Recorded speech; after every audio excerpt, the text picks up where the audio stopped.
Joining us now, Joe diGenova, legal analyst, former U.S. Attorney to the District of Columbia. Joe, good morning. Good morning. All right, so we had 43 pages out of 145 pages of Christopher Steele's deposition declassified. It was given out for us to read, and we found that he used part of some CNN iReport website, which is just, anybody posting things on this webpage from '09. As part of the dossier, and we find out that he says, I didn't know that wasn't verified. This is just crazy. And are we going to see the other pages?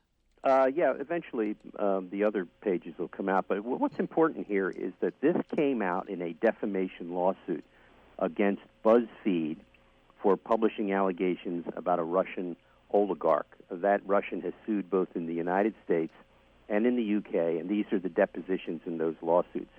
What this shows categorically is that the dossier was what I call info crap. It was unverified, unsubstantiated. It was a pretextual document that was spread by Glenn Simpson and Bruce Orr's wife and by Christopher Steele to dirty up the President of the United States. But it served a more important purpose, which was to get the FISA warrants against Carter Page. That was needed. You needed the FISA warrant in order to continue the false narrative that Trump was an agent of Russia. And interestingly enough, when Rod Rosenstein finally figured out that the dossier was a piece of info crap, what he did was he appointed Robert Mueller as a special counsel to look into all of it, not to get to the bottom of the FISA warrants, but to cover up the FISA warrants. The reason that Rosenstein is leaving the department is that he was part of the plot to frame Donald Trump. This is going to play out beautifully over the next year, now that we have a real Attorney General in the Justice Department, so that this release of the transcript of Christopher Steele's deposition and the accompanying news that John McCain and his staffer Kramer spread the false information shows you exactly how all this evolved and how really serious. I mean, Donald Trump has been right from day one. And remember, on this radio station, we started talking about this the day after the Comey news conference on July 6, 2016. So everybody's catching up with us, and it's fun to have them on board now. Yeah, it's always good. It's always good, proven right throughout this. I got to ask Joe more about this David Kramer portion. So David Kramer, who's a top aide to the late John McCain. This came up this weekend because the president was tweeting about that it was indeed proven that they were disseminating it to the FBI and the media.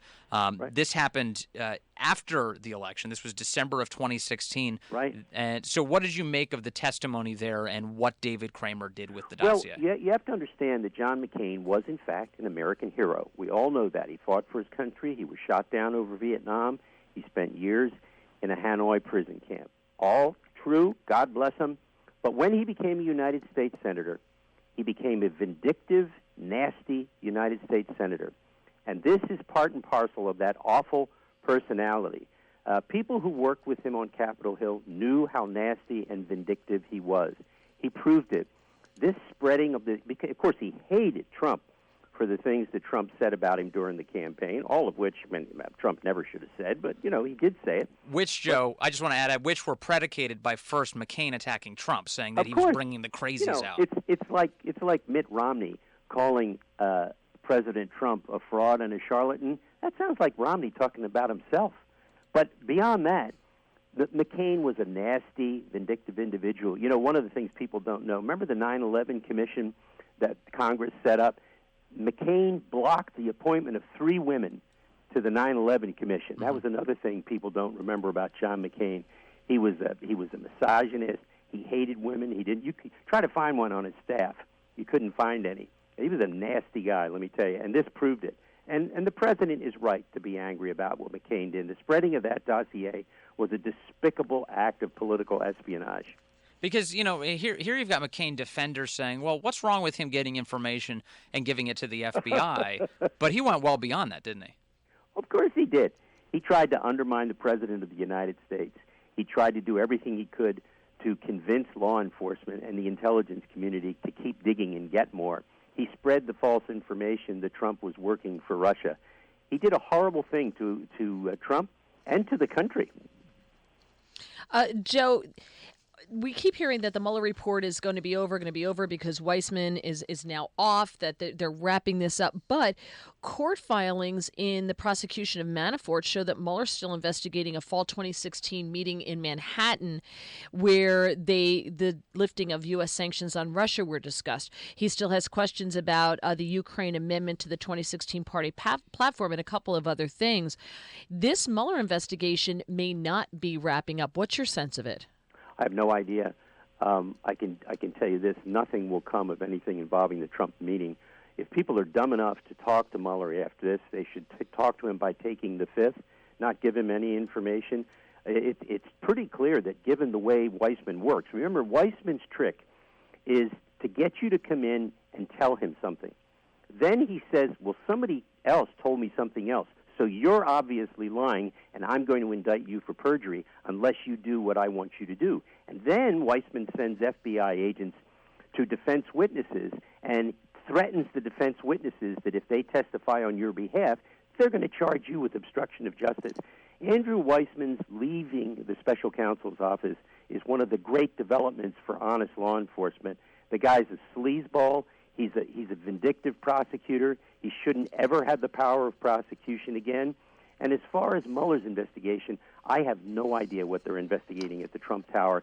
He has now become a law enforcement embarrassment, and I'm quite sure that Barr is monitoring everything he's doing, Attorney General Barr.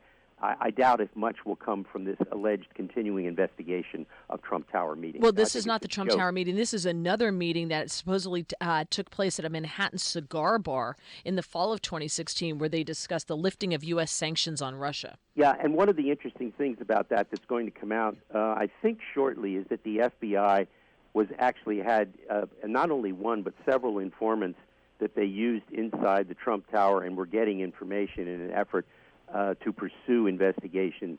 Remember, when Dianne Feinstein had a Chinese spy on her staff, the FBI went and warned her.